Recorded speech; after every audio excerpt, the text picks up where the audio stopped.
with Pastor David Haupt. Today's topic is the role of optimism in resilience. Thank you for your feedback surveys last week. It takes only 5 minutes and it's anonymous. So please complete the survey for us. We want to know how you feel and we want to have to know if you have any concerns or questions. Let me share with you some interesting findings from the survey. Half of the participants answered as isolation and poor self-care as signs of the emotional distress in the last weeks. And almost 70% find it difficult to foster wellness.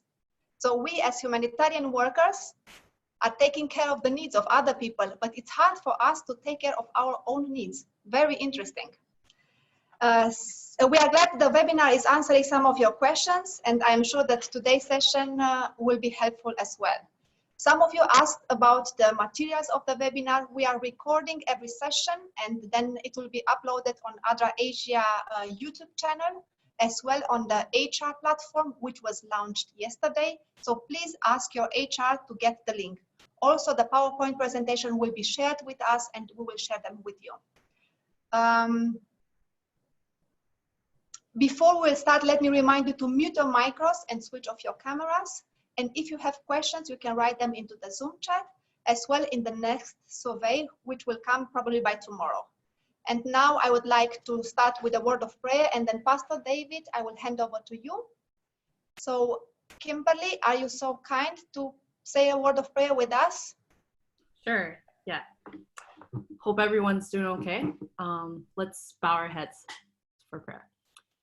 Our Heavenly Father, Lord, I want to thank you so much for everything that you've done for us. And Lord, help us to be able to be a blessing to those that we are working with, and protect us and keep us safe, Lord. Lord, I especially ask that you can bless this webinar that is about to happen and help us to gain knowledge and skills, and so that we can use it in the workplace. Thank you for everything you do for us, and in your name we pray. Amen. Good morning to everyone. It's a great privilege to connect with you again, and thank you for the prayer, and thank you so much for the invitation to continue. It is very interesting, the results that you people have produced by responding, and I will spend an entire session on the fostering of wellness, but that will come a little bit later. But it is an indication that the pandemic, and especially as isolation impacts us, is having an impact on us in terms of our mental health aspect. Today's focus is going to be on optimism and how that plays in our ability to stay resilient. I'm just going to share my screen so that you can see my slides. Are you all able to see my slides? Not yet. Not yet. Let me try again.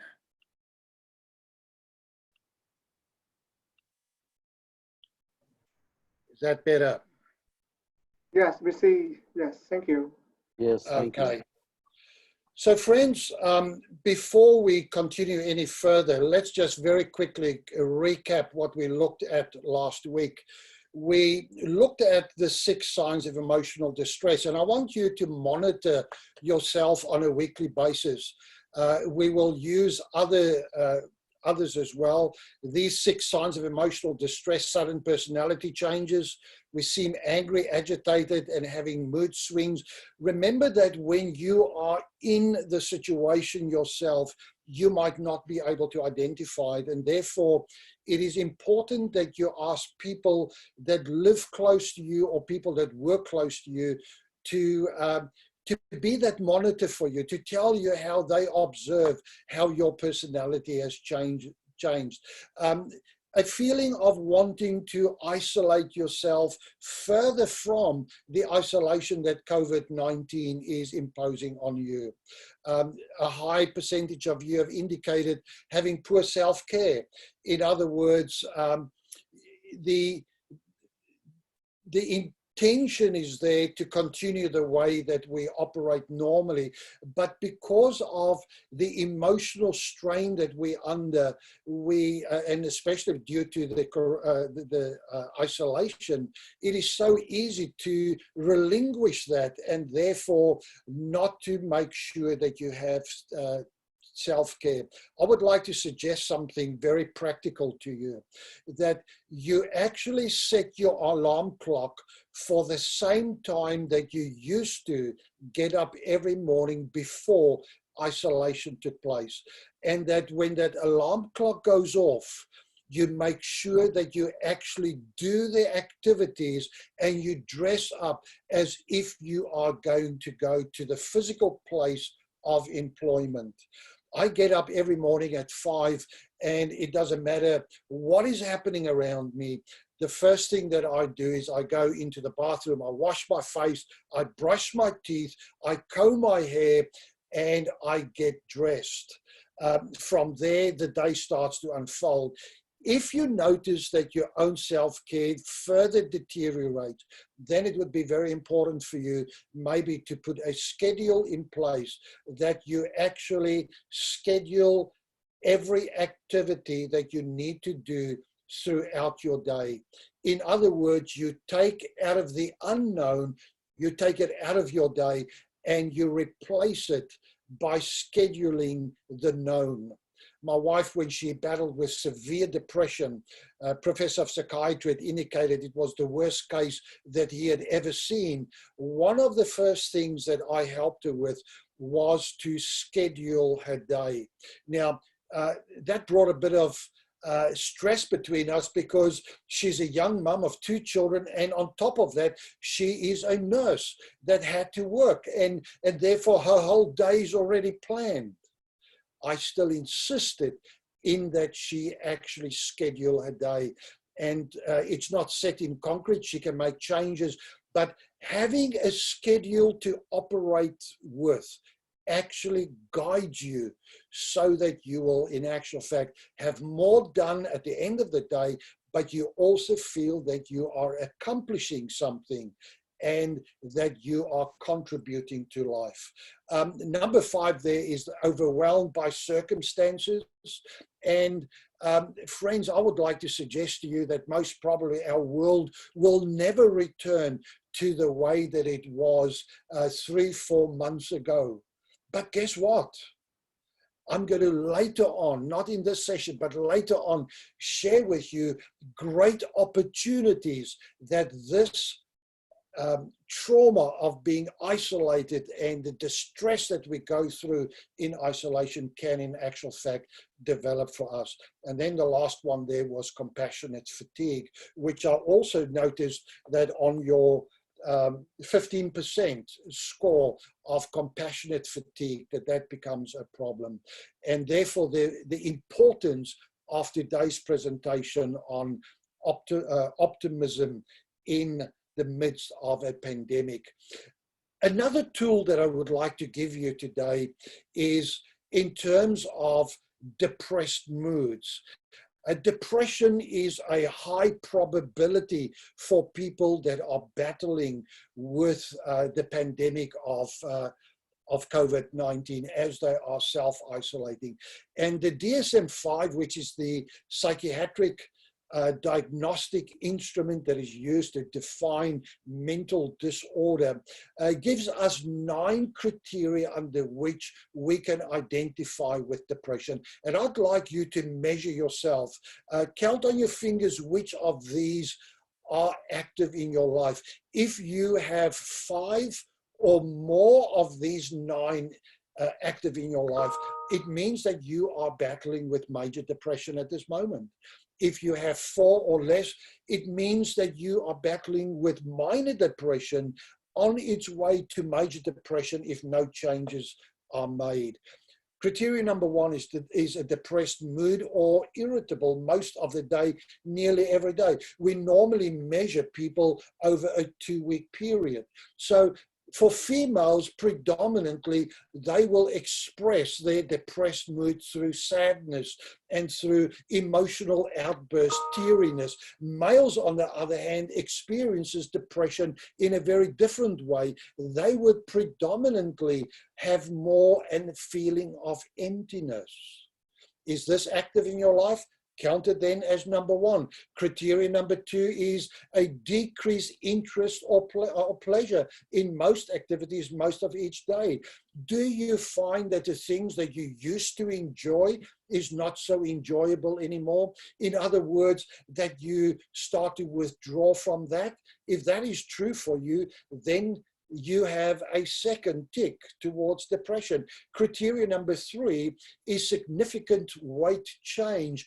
Here we talk over a longer period than just 2 weeks, but a sudden weight change, either picking up weight or a drop in weight. When we go into a state of depression, we so often use food, and especially fast foods, to self-medicate our emotions. If chocolates are very much available to you, then chocolates will provide for a brief period of time a boost in dopamine levels in our brain, and we would feel better for just a short period of time, and then it drops us further down. But the opposite side is also true for people with severe depression. Often they experience weight loss for no apparent reason, no reason that they really feel that they have to lose weight. They just start to lose weight, start to eat less, start to be picky about what they eat. Both can be indicators of pending depression in their life. Number four is change in our sleep patterns. And here again, like with weight, it works either way. Firstly, insomnia, where I battle to fall asleep, or if I do fall asleep, I go into a deep sleep for 2, 3, 4 hours and then have a sudden early morning awakening and just cannot go back to sleep. That, by the way, can also be an indication of anxiety setting in. On the other hand, you can also have hypersomnia, where people just do not want to get out of bed. They can sleep 20 hours a day, 22 hours a day. Hardly sufficiently are they awake to care for themselves and to feed themselves. Friends, let me give you a gauge here. If you are sleeping less than 6 hours a night, or if you are sleeping more than 10 hours a day, you are in actual fact in a danger zone. The general gauge is 8 hours of sleep is needed by the majority of us. But the moment you go beyond or less than 6 and more than 10, it is an indication, a sign of most probably depression that is setting in. Now, if you have a tendency to have a siesta during your lunchtime, you have a quick nap for an hour, you have to count that in as well in the amount of hours that you sleep during the day. Number 5 is change in activity. Do you have psychomotor agitation or retardation? Ask the people around you, do I walk and move slower than what I used to do? Do I have a more erratic way in which I do things? Because that could also indicate potential onslaught of depression. Number 6 is fatigue or loss of energy. In other words, I've had a good night's rest. I wake up in the morning, and within 2-3 hours after waking up, I am just so exhausted that I'm ready to go to bed again. Criteria number 7, guilt or a sense of worthlessness. I've added there in brackets, it's my addition, the word shame. Because shame, from a psychological perspective, says that I feel that I hold no value, no worth, that I will never measure up, that I'll never be good enough. And that is very much a sense of worthlessness. On the other side, inappropriate guilt that we might experience, often in very traumatic situations where people have lost their lives. Those that survive that traumatic event often goes into an inappropriate guilt, feeling guilty that they have survived. Criteria number 8 is our next one, where their concentration, they have a diminished sense of concentration. Now, friends, if you read an article in the newspaper and you come down to the bottom of the column, you suddenly realize that you can't remember what was said in the beginning. You've got to go back and reread it. It is an indication that this is a hit towards depression in your life.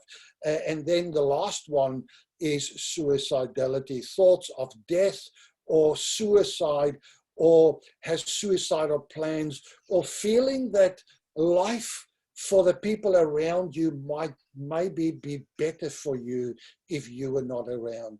I would like to stop at this one and ask you that if you are battling with category number 9, that you do something about this, and that something is to go and talk to someone about your feelings.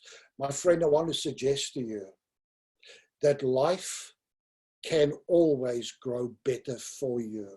And if you are feeling that the darkness has settled around you, it is maybe time that you go and visit a health professional and get help for that emotion.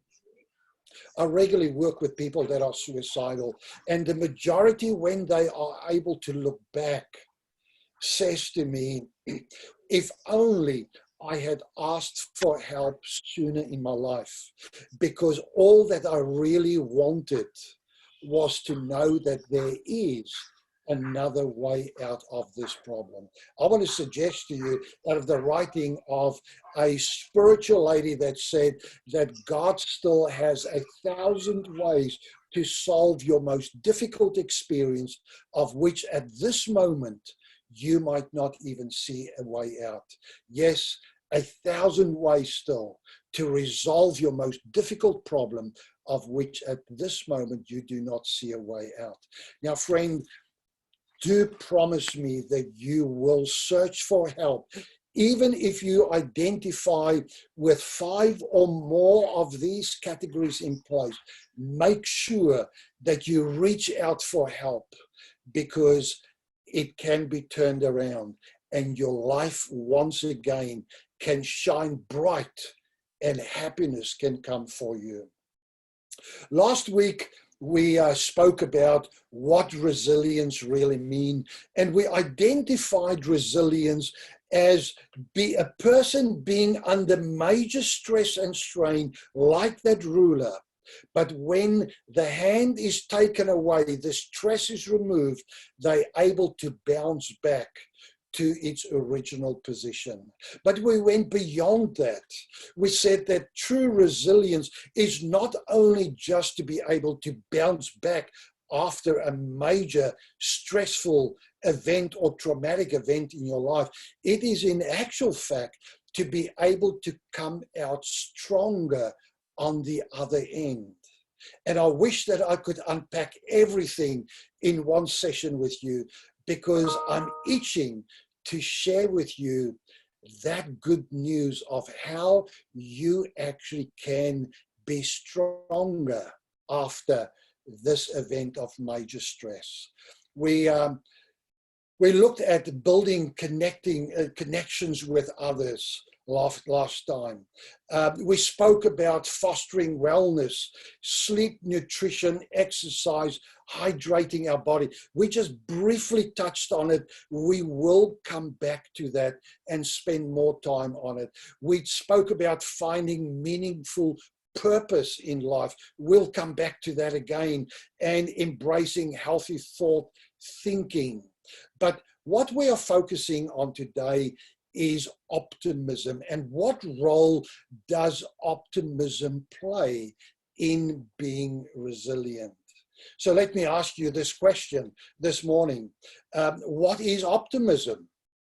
Optimism is the name that is given to a personality trait exhibited by people who tend to expect that good things will happen in the future.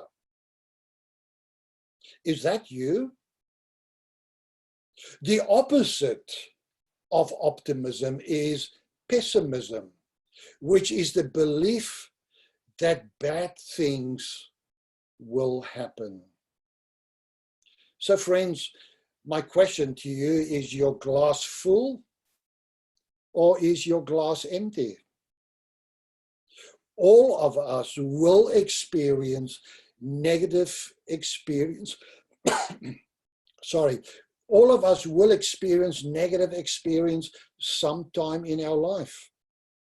But what if I could tell you, and we'll deal with it later on, that every negative in your life can in actual fact be turned into a positive to make you stronger and more able to serve other people, and in so doing, you in return receive better mental health outcomes for yourself. Is your glass full of empty? Is a question of how you personally choose to see that glass. How we interpret, in other words, how we view and how we explain events or experiences is critically important to us, is critical in terms of our mental health, how we look at those negative experiences in our life. For example, are the difficulties we face caused by us? Or is it caused by others? So often I find that working with people in the counseling room, that they blame everyone else around them for the negative choices that they have made. And in so doing, they actually block themselves from being able to learn from their experiences and grow and become stronger in their life. Are the difficulties that we face, another question, are the difficulties that we face a permanent part of our lives and all pervasive or not? Looking at COVID-19,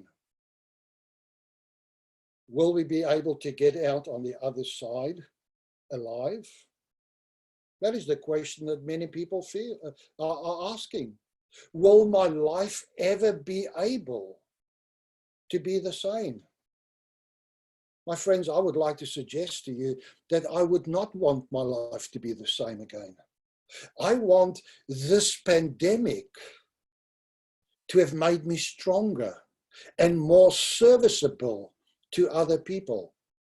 And I would later talk to you about the crafting opportunities in our life that can change us and make us stronger. Resilient people take responsibility for their thoughts, their feelings, as well as for their actions. In other words, resilient people are unlikely to blame themselves unnecessarily, nor do they see bad things as the infiltrating every aspect of their lives. In other words, they have perspective. When I'm finished at the end of my day, I am able to return home, disconnect from the traumas and the calamities that I've been working with during the day, and I can spend the time to play with my grandchildren, to nourish those relationships. And this is part of what our pandemic is robbing us from. The danger of being isolated is that we so often erode away the barriers between our work life and our normal life. I would like to suggest to you that you make a decision today to disconnect when your day of work has been completed, that you disconnect from that, that you intentionally disconnect from it, and you actually engage with the people around you. I'd like to share a story of a young man that had faced extreme obstacles in his life. The story of Terry Fox. His full name is Terrence Stanley Fox, born on the 28th of July 1958. He died on the 28th of June 1981. He was a Canadian athlete, a young man that very soon in his life noticed the impact that physical training, the positive impact of physical training. And when he was diagnosed with cancer, he decided that cancer will not get the better of him. He became a humanitarian like yourself, reaching out to support his community, and he became an activist for cancer research.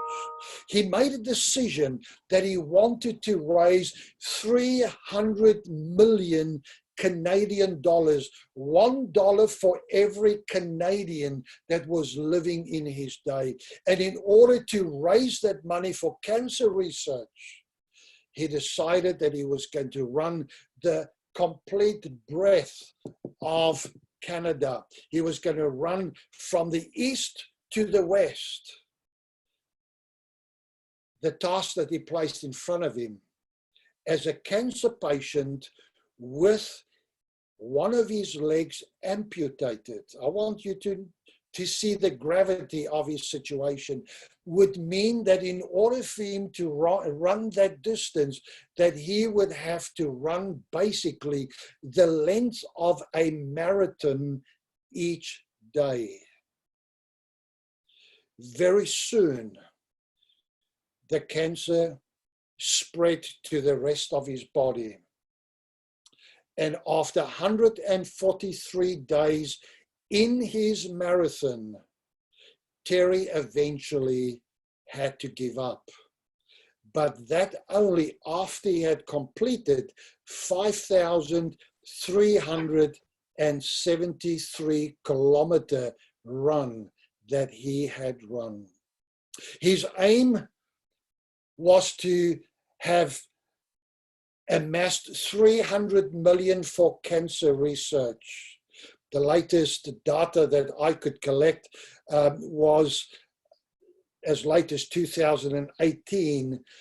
He had raised $750 million for cancer research.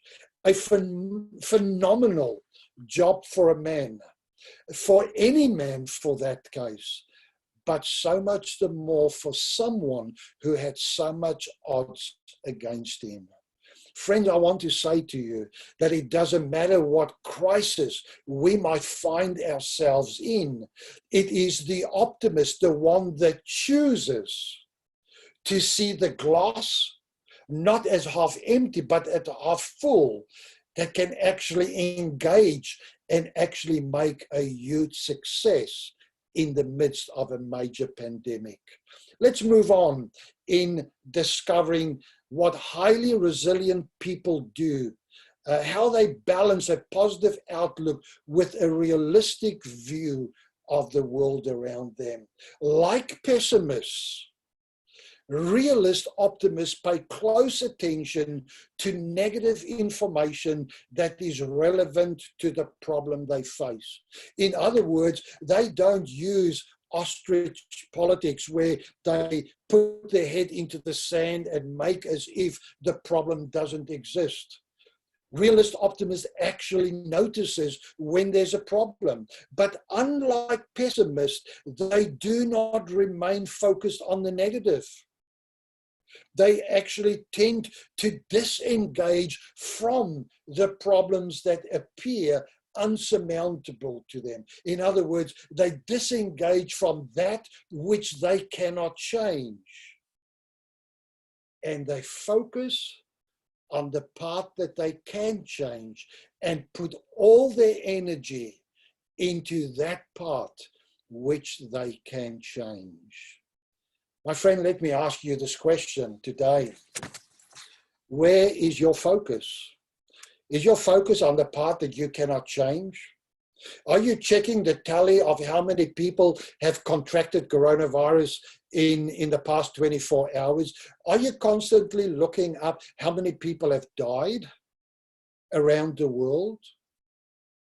Because if your focus is solely on the negative, it eventually will completely control every aspect of your life and dump you into the deepest level of anxiety and depression. I would like to suggest to you that you become a realistic optimist. In other words, that you choose to engage with that part which you have control over. Right there in the community where you are working, you have the ability to bring about phenomenal change in people's lives, enrich their lives, even in the midst of a major pandemic. Lessons that have been learned from grief experiences is quite interesting to look at. 40 men who had been battling with a weakened immune system were studied for a period of 4 to 9 years. Each one of them had experienced a major tragic loss in their life. 3 groups of people came out of that study. The first group, they looked at the loss of a loved one. The loved one's death only emphasized the negative aspect of life. So they looked at it and they said, this is just the kind of world that we live in, a terrible world where we have a birth and we head straight to our death. The second group, they simply accepted the death and moved on. I just wonder what your opinion would be out of those 2 groups. Which one came out the best? Which one actually emotionally had greater resilience? The answer is that none of them. There was a third group, and this group, they looked at the demise of their loved one, and it led them to a newfound respect for life and a commitment to improve their personal life. This group spent time to ascertain, to analyze the value of life and what they have lost, and analyzed how their lives could be actually grow from this experience. Group number 3 showed significant improvement, not only in immune function, but showed a significant advantage in long-term survival for themselves. Friends, grief over the loss of a loved one, followed by introspection and a reaffirmation of life's worth and meaning, will lead to growth for you in your life. So also looking at what is happening with us at the moment with COVID-19, looking at the meaning of life, the preciousness of life, and learning from all of us actually can help you to grow and become stronger in your life. The third one is optimism improves our health. And here just a reflection on some of the things that we learn through research. Optimism reduces the sense of helplessness. In other words, it helped to motivate people to take constructive action. In other words, to take primal control of their life. When we have optimism, it motivates people to change bad situations. For instance, to stick to healthy regimes and to address life problems early and before they spiral out of control. If we are optimistic, we do not become paralyzed by our situation, but we actually make deliberate choices about things that will be able to help us to stay healthy and in control. Optimism further improves our ability to develop friendship and supportive relationships. Having friends and social support helps to reduce people's risk for disease, particularly the recurrence of chronic disorders. It is those people that do not have that connection with others that actually becomes far greater targets of being infected. But people that are optimistic, reaching out to others, has a greater resilience, and their immune system is improved. I'm actually jumping the gun here because optimism affects the body at a physical level by influencing our immune system. Optimistic people catch fewer contagious diseases. Habitually, pessimistic people tend to have lower immune activity than people who are optimistic. This is true regardless of physical health or temporary emotional states. That is so important for us to realize this. So friends, I want to encourage you in this coming week, make a deliberate choice to move away from the parts that you cannot control and focus an optimistic outlook on life so that you, in actual fact, can safeguard and can protect others and yourself, others around you and yourself. Let's close off with the tip of the day. How can we become more optimistic? Pessimism is a habit like any other habit, and it can be changed if one is willing to put in the effort towards that change. The best method is to learn how to dispute or how to argue pessimistic thoughts as they arise.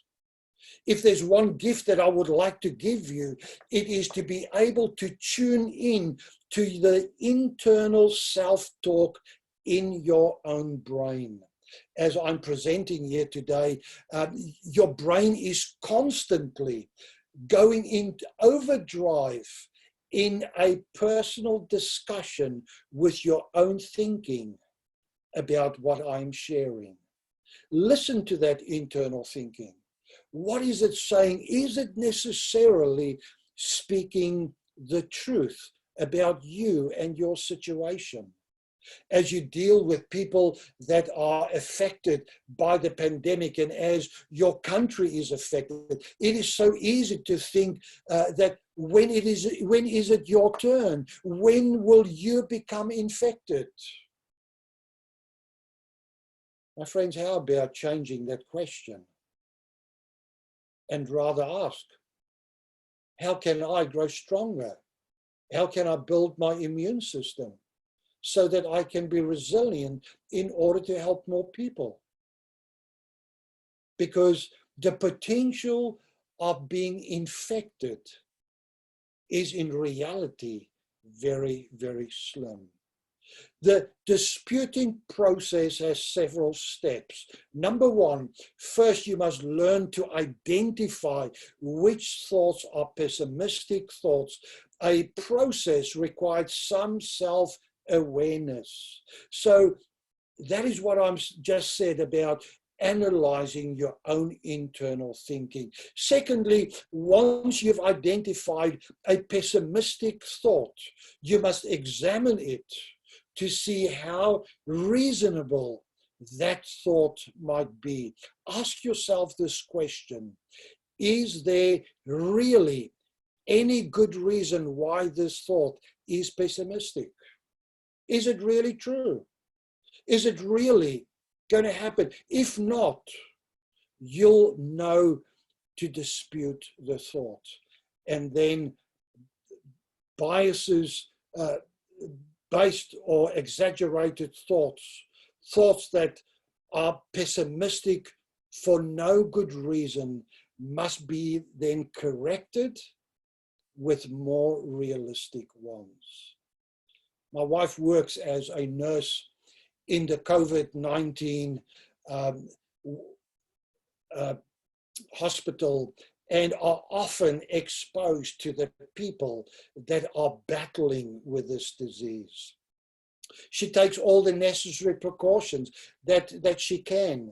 But friends, does she stay constantly going to work with a fear that maybe today might be the day that she might be infected? Or does she go with a focus? I just wonder how many people I can support and uplift their lives and help them to become more resilient. Where is your focus today? Thank you for listening. My prayer for you is that God will help you to focus your attention upon Him, because He knows tomorrow, and He's also in charge of your life. Why not trust Him that nothing will happen to you which you and Him together will not be able to manage? Let me have a prayer with you. Gracious Father, my prayer is that you will guide each one in this discussion group to be able to look at the positive in their life. Yes, bring about the changes for self-protection, but once they have done that, to disengage from that and to focus on the changes that they can bring about in other people's lives. Help them to see the great opportunities that this pandemic provide us as we reach out to help other people.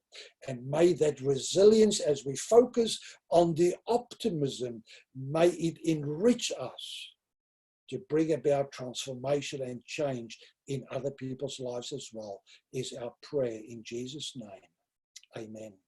I remind you of our next session on resilience, what we can learn from the special forces, in other words, from the military. How do they stay resilient in the midst of a major crisis? I look forward to meet you next Tuesday, next week. God bless you.